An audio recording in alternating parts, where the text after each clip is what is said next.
Welcome to the world of biology. Before we introduce our concept, we would like to thank Howard and Joan Wiley. We couldn't have done it without you guys. Physics is the study of nature and properties of matter and energy, which includes mechanics, heat, radiation, sound, electricity, magnetism, and the structure of atoms. To demonstrate these concepts in action, we took an excursion to observe the actions of wild human children on a playground. The following was conducted by a league of professionals and was observed with caution. Do not try this at home. Our first object of study is the Wild Naomi, perched atop a slope. Quite a steep slope for a young Homo sapien. Humans normally call it a slide. Overtaken by a burst of courage or a fit of spite, the young child takes a leap. Whee! Down she goes. But why? Why does she do that? Because of... Dun dun dun! Gravity. We all know that gravity is a force that keeps you and everything else on the ground, and the reason why if you jump out of a plane you will fall. Gravity will guide you back to Earth with zest and zeal. We will dive deeper into gravity as we go along. In our first clip, the young Naomi goes down a slide, and as you can see, she accelerates at first and slows down towards the end. This is due to Newton's third law. For every reaction, there is an equal opposite reaction. What do we call this action? Friction! Friction is a force that you must overcome to move, and it is caused by life being very, very bumpy. The more bumpy it is, the more frictioner it is. When you walk along rough asphalt, generally, your feet stick to the ground, and you don't have to worry about them flying out from under you.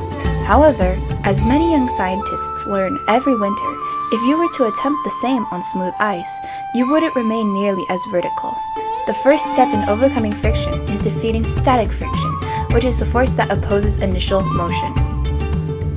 This explains why Naomi needed to give herself a push to start her descent down the slide. After that, though, friction doesn't just go away, but it changes to what we now call kinetic friction. Kinetic friction's job is to stop Naomi from moving once she's already in motion, meaning that after Naomi overcame static friction, kinetic friction took over to slow her down.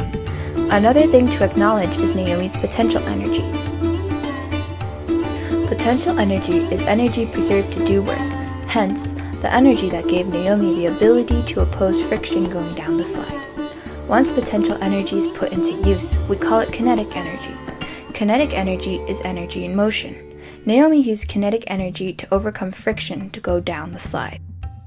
If you've ever been in the center of a merry-go-round, you would notice that while you're spinning, you feel loads of pressure and almost like a hand is pushing you down. This is called centripetal force. Centripetal force is necessary to make an object move in a circular motion and is directed to the center of the circle. Now you can speed up and slow down. Notice how at the beginning, the rotational motion is rather slow and it takes a while to pick up. Rotational motion is the motion around a central axis that repeatedly passes the same point in space relative to the axis. When rotational motion increases, it is due to centripetal acceleration, which is acceleration caused by centripetal force. The more centripetal acceleration created, the more centripetal force there is. In physics, you can find centripetal force by using the equation F centripetal equals mv squared divided by r, where mass times velocity squared is all divided by the radius of the circle. You can also calculate centripetal acceleration by using A centripetal is equal to v squared divided by r, where velocity squared divided by the radius gets you the acceleration. Tension is a force that is found through T equals mg. Mass times the acceleration due to gravity. Naomi exerts tension on the strings as she pulls. Tension is the force from a tight string, rope, or chain. This force is directed away from the object to which the string or chain is anchored. We ourselves strongly dislike tension, thus making this segment very short. Bye-bye. Momentum, obviously, is represented by the letter P. We'll call it momentum with a P in front for now. Momentum is a vector quantity. Miranda manifests momentum on multiple of the many metallic monkey bars as you see. She swings herself back and forth to get her hand successfully to the next bar. Look at those muscles. What a powerhouse. She's so strong. She could totally take Caleb in a fight.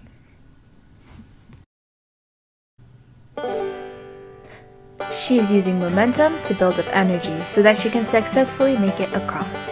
To get momentum, you need two things, mass and velocity. Obviously, Miranda is so massy, she's almost Catholic, and with those absolute units for arms, velocity is no issue. Mathematically, you would multiply mass and velocity to get momentum. Miranda's arms also demonstrate recoil velocity, The velocity that an object develops in response to launching another object. which is a result of the law of momentum conservation. The law of momentum conservation is when the sum of the forces working on a system is zero. The total momentum in the system cannot change. The equation that represents this is delta P is equal to 0. In order to use momentum, Miranda must use recoil velocity, hence the swinging back and forth. Bonus force. Friction! Friction is seen in Miranda's hands. If you've ever been on monkey bars, then you know that there is resistance when you swing. That resistance is friction. Now this is what we call sound. Believe it or not, sound travels in waves. A little surfer dude could be hanging tan on our words right now, and you'd never know. A sound wave is started by an object wiggling, Wiggle, wiggle, wiggle. and this bumping into particles, causing them to wiggle and so on. This massive wiggle chain wiggles all the way from the source to the observer, when in the case of human observers, it wiggles into their ear. When human people hear things, generally the wiggle chain is made up of air particles. The long, girthy monstrosity that Naomi and Miranda are chatting through is a tube, and sound travels so crisply through it because the waves bounce off the walls like a 5-year-old after eating 5 pounds of candy.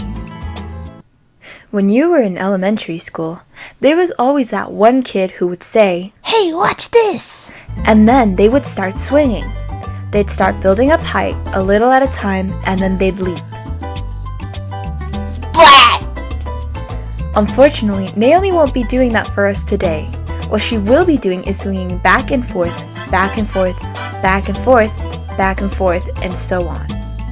This is called a pendulum. The bob, short for Bob the Lemieux, is the object that hangs down in a pendulum, and in our case is the swing. Bob the Lemieux wants to be at rest, and when it's displaced from its resting position, Also called equilibrium. gravity works to restore it to its resting position again. However, little Naomi's ride didn't just end when she got to the bottom. No. We can thank inertia for Naomi getting her money's worth. But what is inertia? Is it a fun and exciting new drug? Sadly, no. Inertia Also Newton's first law. is the rule that an object in motion tends to stay in motion unless acted on by an outside force. This carries Bob the Lemieux through the position of rest and up the other side, ready to repeat this pattern again. Entering our last segment of physics at the park, we have gravity. Now gravity is, of course, demonstrated 24/7 because gravity keeps me from having absolutely any fun.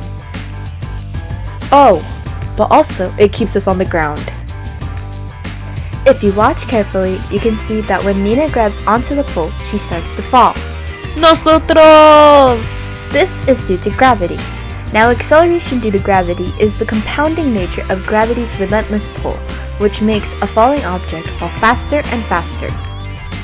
In the video, Nina's hands and glorious thighs caused friction and withered the acceleration due to gravity in her fall. Observations from the video conclude that due to the jerkiness of Nina's hands going down, friction is in action. The acceleration due to gravity is 9.8 meters over seconds. The equation is useful for finding things like weight.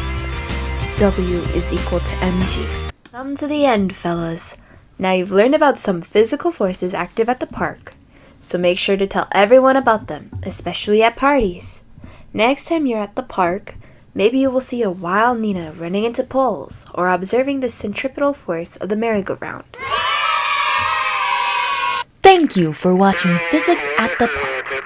We hope you enjoyed your time here, and hopefully we see you again. Have a good rest of your day. Toodles!